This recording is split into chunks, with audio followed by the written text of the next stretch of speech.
Welcome to Round Hill Radio. Through our conversations, we discover the holy and the ordinary, look for moments of grace and peace, and redefine what we're talking about. We talk about faith. Good morning, Ed. Good morning, Leslie. Here we are again, friends. Yes, we are looking for moments of grace and peace. We very much. I felt a new energy when I was saying that today. I was like, oh, we're looking today. Yeah. We are looking for them. Our video viewers will notice that we are not in our beloved studio. We are in our respective houses. We are. That's because one of us, that being me, has had an exposure to COVID. So being on the extra cautious side, I am doing this from home and, to the accompaniment of my little dog Dot, who may be audible from time to time. She's not very happy that she's not part of this adventure, but there we are. I mean, I feel like she would make a great podcast guest. Oh, yes. Lots of good energy, lots of good enthusiasm. Yep, everyone would need to get a hearing test after they... Her bark is really a shrill masterpiece. For such a little creature, she can make a big sound. She can, and I respect that. I do. Yep. What are we talking about today, Ed? Well, we're right on the cusp of a transition. Okay. We are 2 months into our experience of exploring this theme, what matters most. Mm-hmm. Our idea from the inception was to take a look at this theme through the lenses of 12 different virtues. So we started off with imagination. We then, technically, we're still, of course, in the month of October, so we're exploring the virtue of generosity, but we're going to be making a transition into November where we explore the theme of gratitude. And there's an obvious link there with the holiday of Thanksgiving coming up. But just because oftentimes gratitude is connected with the autumn, I think, in New England especially, it just seems like it all sort of moves together. So part of what I want to lift up is the fact that we have been doing this for 2 months and we're staying on course. And I was thinking last night, Leslie, that I just want to pause for a moment over the theme of what matters most. I think that this sounds on the one hand like such an incredibly obvious, maybe even cliched thing to do these days. Everybody wants to be thinking about what is a life. Well, let me back that up by saying, there are many opportunities to think about what is a life worth living? What does matter most? Simon Sinek, wrote a wonderful little book about find your why. And the interesting thing is, I'm not sure we're really paying attention to all these invitations, right? So it sounds like an obvious thing to do, but are we really doing it? Are we really digging in? And we mean to dig into it at Round Hill Community Church. And we're going to stay with this because I think once you are clear about the why, and once we have a sense of purpose, a lot of other things fall behind it. And I don't know, just my last little thought by way of intro, and I'm going to turn it back to you. But I think what my tendency is at times in my life when I'm feeling adrift, and I would confess that I've been feeling a little bit adrift for a while because of the sense that we're still coming out of COVID, and in the church, we're still trying to figure out, exactly how we want to proceed going into the future. It's getting clearer, but we're still, when I'm adrift, I tend to kind of reach out for a lot of things to do. I'm going to try this. I'm going to try that. I'm going to try this. Instead of constantly coming back patiently with resilience to the question, what is my purpose? What is the why? And I think we found a sense of that early on in the month of September when we talked about this phrase that Jesus used, probably the first sermon that he ever delivered, very brief, seek first the kingdom of God. So what is that? That would be enough right there to kind of propel us forward, to keep exploring that. So that would be one example of how I'm keeping the theme of what matters most right in front of me now and going forward. What does he mean by that? Martin Luther King Jr. loved to talk about the beloved community, and he always referred to that as in a global sense. He used to call it the world household. Everybody living in the world household. So anyway, that's how I am this morning. No, I like that because I think last week on the podcast, we were discussing about aligning our generosity, our efforts with what matters most to us. And I feel like we didn't actually make it the full connection to the whole series, the whole theme, the whole broad idea that we're looking at. And that really connection to your center, or actually, as a friend and I were discussing the other day, to your foundation. I had someone ask me recently, like, you're doing all these things with the church, you're doing your music, you're doing the technology, and you're doing this and this and this and this and this and that. A, do you wish you were just doing one thing? And the answer is a resounding no, because that is so far from my personality. But like, what was the main thing? And to me, it was such a clear answer, because I have had time over the years to reflect on this, that to me, if I'm not doing music, then all bets are off. Then I'm not, that is that's foundational to my being, to my calling. And all the other stuff is like on top of it. But if I'm not a musician and a sacred one, then I'm not living, I don't have what matters most to me, and what feels like it matters most in the thing I'm doing, outward looking.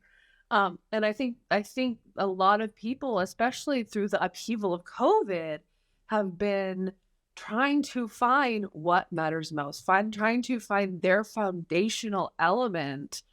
We bringing it back to Sesame Street once again. They've been doing a lot of work with the Three Little Piggies and the Big Bad Wolf. And if, building your house from solid material, having that foundational, I know there's a parable about building your house on sand. It's the Three Little Pigs again. But it's that idea that you're creating something that has a strong base, a strong center. And so I think it's, a lot of people have been giving the invitation to explore it. But I think there's something both broad and very specific about the way you and the Board of Trustees have designed this, because it's like really easily accessible. It's very like, what matters most? You're saying it plainly. I get what you're saying. We're not being cutes about it. And then we're looking at all the different ways that we can connect to that as a part of our being, of our lives, of our purpose, of our calling. Yeah, I love that. Well, and I think one thought it suggests to me is that even if your focus is that sense of music, of being involved in music and participating and leading it, there may be many other things you're doing in your life that might be even more engaging at any one given time. But that foundation always remains the same. In terms of the percentage of time it takes during the week, it may not be the biggest percentage, but if it's not there, everything else, can kind of feel like it's falling apart, right? Or not. Yeah, sometimes I could feel very much adrift. Like there was a point in my life where I was actually doing very, very little music. It was actually baking professionally. Wow. And there were parts of it I enjoyed. There were parts I found very fulfilling, but I felt so disconnected from my sense of self. I felt felt like I was living someone else's life, is the best way I can explain it. I didn't feel like me. And so it was I'm grateful for that experience, because it really reinforced like what I need to do, versus what I want to do. And sometimes there's stuff you just need for your own identity. Does that make sense in a way? I don't know. Have you had any experiences like that before? Or? Well, I think, yes. And I think, as I would say, as I said a little earlier, I'd say right now, the underlying purpose of this sense of how do I participate? What can I do to make a difference in this sense of to be a force for good, to encourage the search for beloved community, to advance the kingdom of God. That's like this thread that's always running through. And if I lose touch with that thread, then I really feel like I'm drifting for sure. And but going back to your comment, if I feel like that's in place, there might be other things that I'm doing that are taking more time, more on the creative side, perhaps. And yet, everything feels like it's working harmoniously if that piece is, in place. So I would say in some ways, I'm still searching a little bit for the one best expression for me. I guess that's the way to put it in terms of my engagement in the kingdom of God. But the underlying thing is keep searching, keep looking, keep listening, wait for it patiently. And, as you know, we've got this book study coming up by Rachel Naomi Remen called Kitchen Table Wisdom. And she's the book is all about the work that she has done with cancer patients over the years. And many of whom, even if the prognosis is very, very grim, they continue to have time to understand what they can be doing with their lives that's purposeful and meaningful. And but for others, there can be a time of recovery and healing. And she says that what's common to all, though, is having that patience, that waiting to see what is it that my spirit is calling to me at this time to do, to give me that deepest, deepest sense of purpose. And so it seems like across the board, this is an important human question. Yeah, I think that's really interesting. And we also invite you to join us for that book club. There's still time to read it. Yes. I'm banking on that fact because it is currently sitting on my kitchen table. Just inviting me to open it. No, I have not yet. So on November 7th at 7 p.m. I'm going to open it. We will be having a Zoom edition of our book club. We're going to have it in person on the 5th on Sunday. But we invite everybody from anywhere on November 7th at 7 p.m. Eastern to join us. The link for that, you know what I'm going to do? I'm going to put it in this podcast and I'll put it in next week's podcast video link. I'll put the link for the Zoom there for anyone who wants to join. It's really going to be open to all people, all walks of life, all geographical locations. So we invite you to that. There's still time to read it because I'm going to figure out how to read it. So there's still time to participate. Well, sorry, go ahead. The beautiful thing about this book is that if you just take time even to dip into a chapter here and there, it's beautiful because every chapter is kind of self-contained, not completely, but somewhat self-contained. And so that could be a good way of just dipping in here and there. I'm letting you off the hook here. And I think it's one of these books that you really can just take a little bit now and again, because every chapter is only about 2 or 3 pages long. And I think I want to quote one part out of the book, actually, as a response to your question earlier, this thing we're thinking about, what's the foundation, what's necessary. And I think part of what the thread that runs through her book is this human need to kind of constantly keep before us, like, who am I in the big picture? So sometimes we can get lost in the smaller picture. We can think that our range of influence is too small to make a difference. And she constantly says that's not true. The question to keep in mind from her perspective is, again, how do we see ourselves in that bigger picture? And then how does that change the way we feel about our purpose? And she has a beautiful little story here. It's from an Italian psychiatrist, Roberto Assagioli. And he imagines that he's interviewing 3 stonecutters who are working on a cathedral in 14th century Italy. So it's a wonderful little exercise in imagination. And he interviews the first stonecutter and asks him what he's doing. And the man replies with bitterness that he is cutting stones into blocks, a foot by 3/4 of a foot.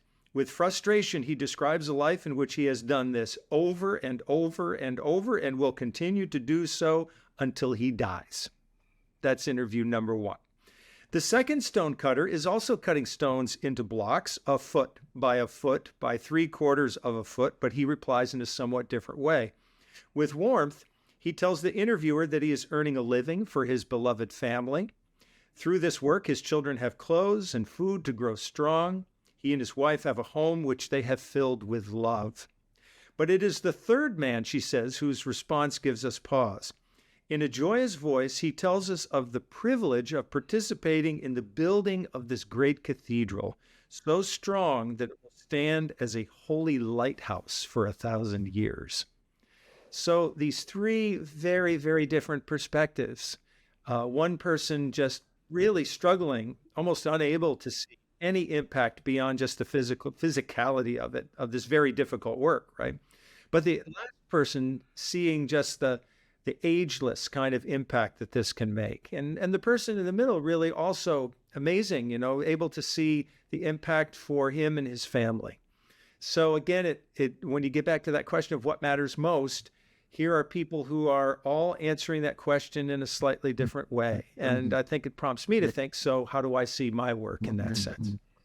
Yeah, I'm fascinated by this story because my first question is those three people, is the first stonecutter, does he would I'm trying to figure out, would the best thing for him be a change of career or Right. a change of mindset? Mm-hmm. And I don't like, which one is it? Because I mean, yeah, or is it he's just so fundamentally unaligned with what he should be doing with his precious life, or is he really just not approaching it from a that mindset of the third Yeah. stonecutter, or even the second one? Sure. I think that's a great question because in some cases there may not be a choice, right? It may not, this may be it. It might be the only employment, that's all there is going. And in that sense, being helped to see his impact like the third or the second or the third stonecutter could make a significant difference. Might not make him happy. And actually in this book, Rachel Naomi Remen pretty consistently says that happiness is not a great measure of purposefulness, because it's too fleeting, right? And it depends on it can it's very difficult to manufacture all the time. We may try to do so, but if you have a sense of purpose, then in some ways you don't always need to feel good about it. The question is, can you still trust it? And I think that's what the first person, really may not be able to do or may have a hard time doing, is trusting that it's part of that larger purpose. The third person, in a sense, is the one who I suppose you could say has the most faith because he's the one who sees this thing as still standing 1,000 years down the road, and that people 1,000 years down the road are still going to appreciate that it's there, right? But there's the immediacy for the second person who really sees the direct impact on his family. So I think it's fun to, as you're doing, which is to play with these different scenarios and to ask how could each of them benefit from the other's perspective a little bit. Yeah, and I like that it's that comment on happiness, because sometimes I feel like, when we're searching for happiness, I feel like sometimes we're searching for like kind of a Disney movie life, where you're like frolicking through the woods and there's like butterflies and birds singing around your head. But these other terms of satisfaction, of meaning, of purpose feels a little more tied to reality, but also really can make up what feels like a happy life, that builds something um, more meaningful potentially overall. That idea of impact, I think, is very interesting too. That that third stonecutter was seeing the impact of his work, and I really like that. I reflect on so we had a very interesting day yesterday in church on Sunday because you were not available. Our wonderful pastor, yes, our pastor for spiritual development was developing the spirituality of a fantastic group they're in Caminos. They're walking the Camino in Spain right now, as is the way. We were all laughing pretty hard about all the whole thing. So we had two of our wonderful lay leaders, Nancy and Leslie. There's a number of Leslies at this church, which was always cracking me up.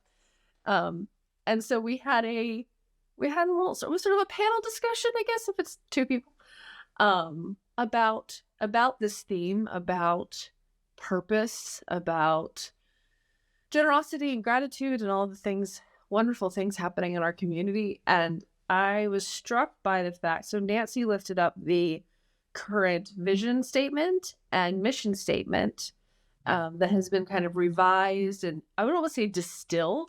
They're both quite short, which I'm big fan. And they both are really, really clear about honoring, loving, and caring for creation. And to me, that felt like such a charge and such a purpose statement for us as a community, that I found that, I mean, they were really like, creation in big neon letters. So I'm excited to see how all of this, I think, ties to this kind of fundamental underlying concept of maybe what matters most to us right now is being impactful about reversing the damage done to our planet. Mm-hmm.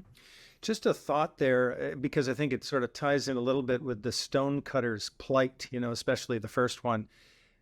Right now, the reason, of course, we wove creation care into that vision and mission statement because it's unavoidable. The inevitable has become unavoidable. So the truth is, though, a lot of us might say that that's not the thing that matters, that doesn't feel like it matters most to us. We've got other things in our lives, right, that feel like they matter most. There may come times in a person's life, a community, a nation, or a global community where what matters most as let's say, the urgency of creation overrides everything else. It's basically something that says to us, unless you pay attention to this big issue, all the other issues are not going to matter in the long run. Right? It's at that level of urgency. And that runs against the grain of the way that many of us, have been raised in this country, which is always to kind of put our first, ourselves first, quite often, our own dreams first. Now it's actually putting the dream of the creation first, and everything else has to come behind that.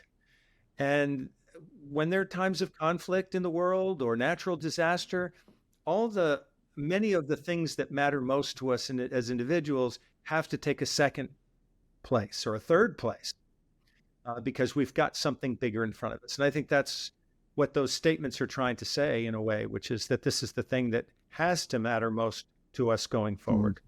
Yeah. I was chuckling the other day because I saw an Instagram post where a lot of times when we talk about creation care or climate justice, there's often a comment of like, what am I as one person going to do?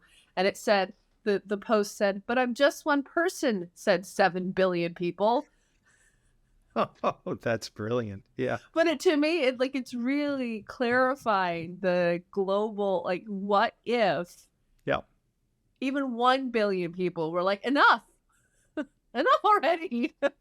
Right. Oh, it was fat. I thought that was just clarifying in such a kind of brutal way. Yeah, one person, said every single person.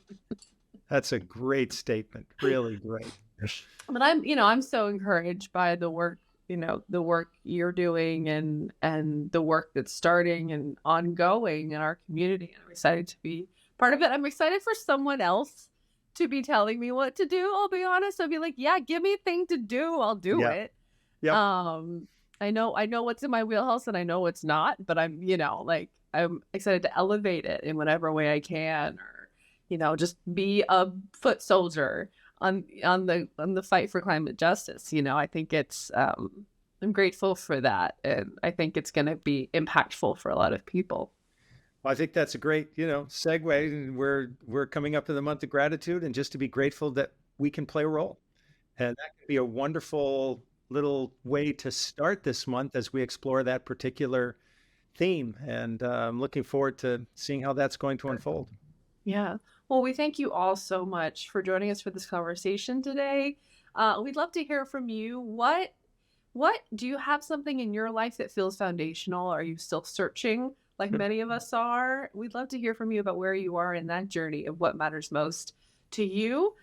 And so you can always find us at roundhillradio.org or at roundhillcommunitychurch.org on all the social medias. So thank you so much for listening. Round Hill Radio is brought to you by the friends and members of Round Hill Community Church. For more information, please visit roundhillradio.org.